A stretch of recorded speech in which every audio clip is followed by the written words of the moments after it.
All right, hey, so we're back again today, and with this session I kind of wanted to go over how to pick out a good fish oil. So fish oil is kind of your main source of omega-3. You can get fish oil omega-3s. Alpha linolenic acid is an omega-3 you can get from vegetable sources, so flax and canola.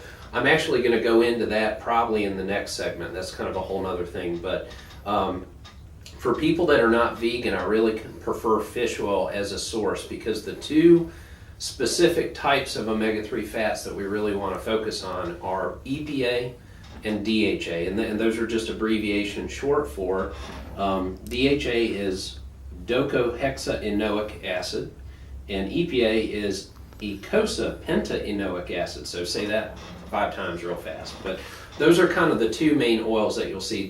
DHA is very beneficial for the brain. It's actually a building block component for the brain.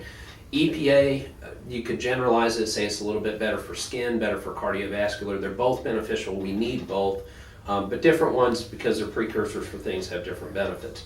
So I pulled out my Lippincott's Biochemistry book. This is the new version. It's the one that I had in medical school. It's kind of outdated now, so I got the latest. I think this was 2014.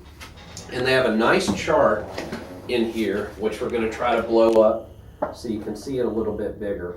But what they've done in this chart is they've actually plotted some of the benefits of specifically EPA and DHA with the milligram dose at which you get those benefits.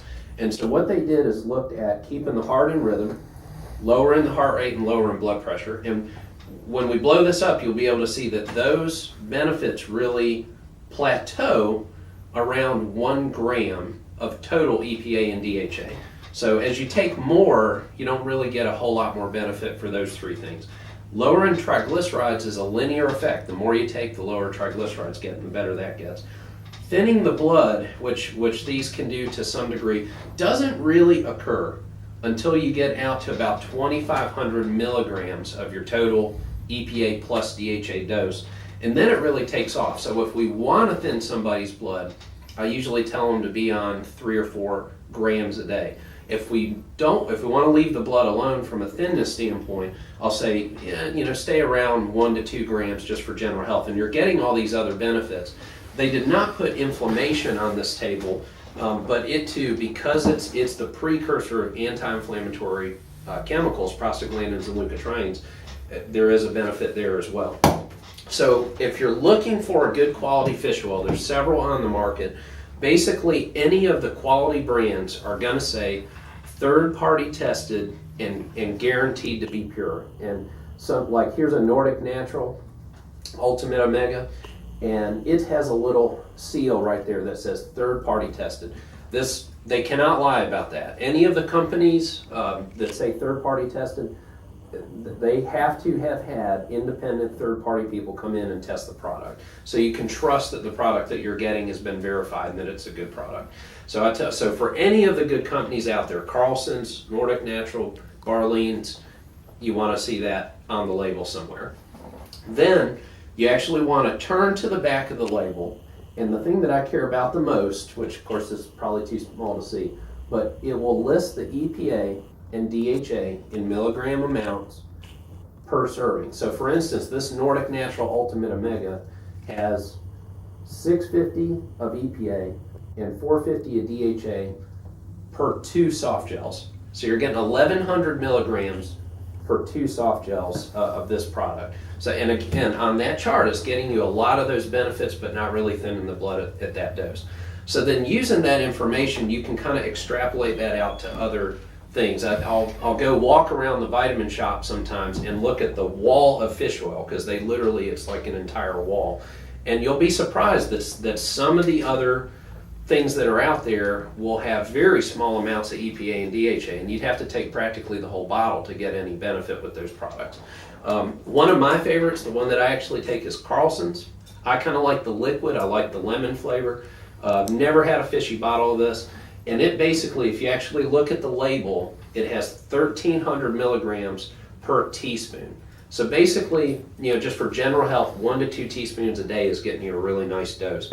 There are other products, like for instance, here's also a Nordic Natural Pro DHA. When you look at this one, it actually has 450 milligrams of DHA and only 90 milligrams of EPA. So this is one that if you are really trying to build brain health, so this is good for children, good for growing brains, and if you wanted to focus on DHA, this would be a good product.